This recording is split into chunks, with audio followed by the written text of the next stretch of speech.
Live weapons over freeway. The surreal warning to drivers in the lead up to Saturday's 5 freeway closure near Camp Pendleton.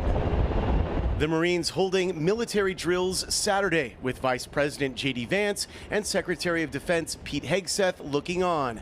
Governor Newsom ordered a section of the 5 shut down near the base. As live ammunition was fired over the freeway, something went very wrong. One of the artillery rounds exploded prematurely over the freeway. Shrapnel landed on one of their cruisers and near a CHP officer. Governor Newsom posting this photo of what the munition looked like.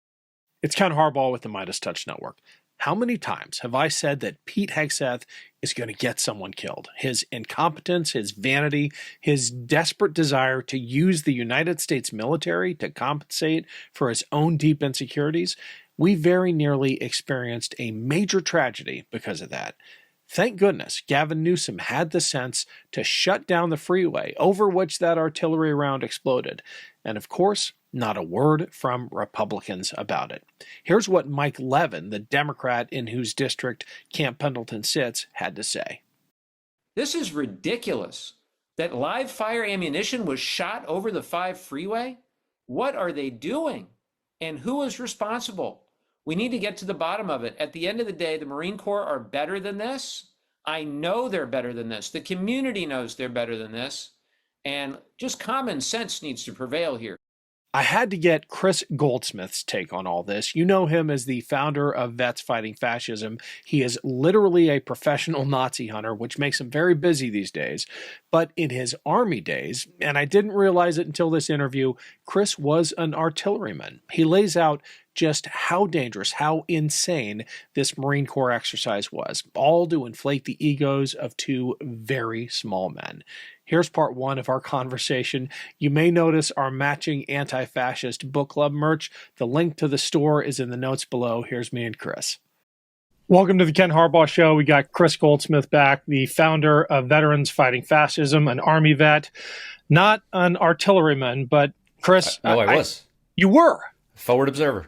You were, well, my joke doesn't work now, but look, I was going to say even I could have told Pete Hegseth that firing a 105 millimeter round over I-5 during the day was a bad idea. I think we need a new segment on this show.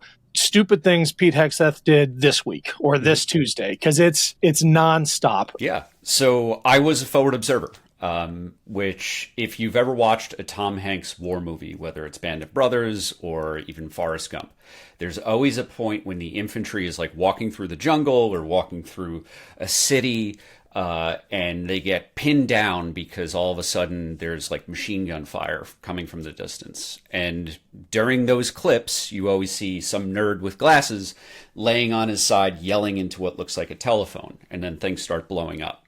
That was my job. I was the nerd with the glasses. I was the guy whose job it was to rein in hell on our enemies, or at least that's what I was trained for. And the 155 artillery round was kind of my bread and butter. It was one of the most common things used in training. I trained to be an artilleryman, to be a forward observer at Fort Sill, Oklahoma. And the 155, 155 millimeter in diameter artillery round has a 50 meter kill radius. A radius is from the center. So 50 meters that way, 50 meters that way, draw a circle, right? So that's 100 meters wide. That's the kill radius. That is the expected result of any infantry or vehicle that is inside that radius. It has a casualty radius of 150 meters. So you were talking about 3 football fields stacked end to end and then make that a circle. That is a really dangerous round, and you should not be firing it over civilian infrastructure, particularly a highway, when it's not completely closed down. And you certainly shouldn't be firing it over the convoy that the Vice President of the United States is in or belongs in. Hey everyone, it's Ken. Quick break here to say thanks for watching and a huge shout out to everyone who supported my most recent reporting trip to Ukraine. I hope you followed the updates on Substack. I reported from Chernobyl, from Kyiv and Odessa, and from frontline positions alongside some of the bravest people I have ever met. If you haven't yet signed up for my Substack, please check it out. It's free to join. The link's below. Thanks. It's a game to these guys. Look, I'm going to throw up a video right here as I'm talking just to show the contrast between the professionalism I saw embedded with a 152 millimeter crew in Ukraine, literally engaging Russians while I was there, and the clown show that has become Pete Hegseth's Department of Defense. You know, the thing that struck me about these Ukrainians is just how professional and humble and quiet they were about what they were doing. They didn't need to show off. They gave me the chance to lift one of these rounds. It's a 40 kilogram, and this is the 152, right? I can't imagine how much heavier the 155 is. And these guys are throwing them around, loading them into the cannon because you got to move fast. I mean, that is a real test of manhood. Women can do it too, right? But I'm saying that because I think what we observe in these demonstrations by Hegseth and Vance is just how deeply insecure they are. They need the American military, the U.S. Marine Corps, to fluff them. I don't know how else to put it, but that's what this was. Yeah. So let me be very clear about what happened. There was a 155 round that was set to detonate as an airburst, meaning that it was on a timer, and someone at a computer is charged with figuring out how to what setting to put the timer on. What we used to call gun bunnies, the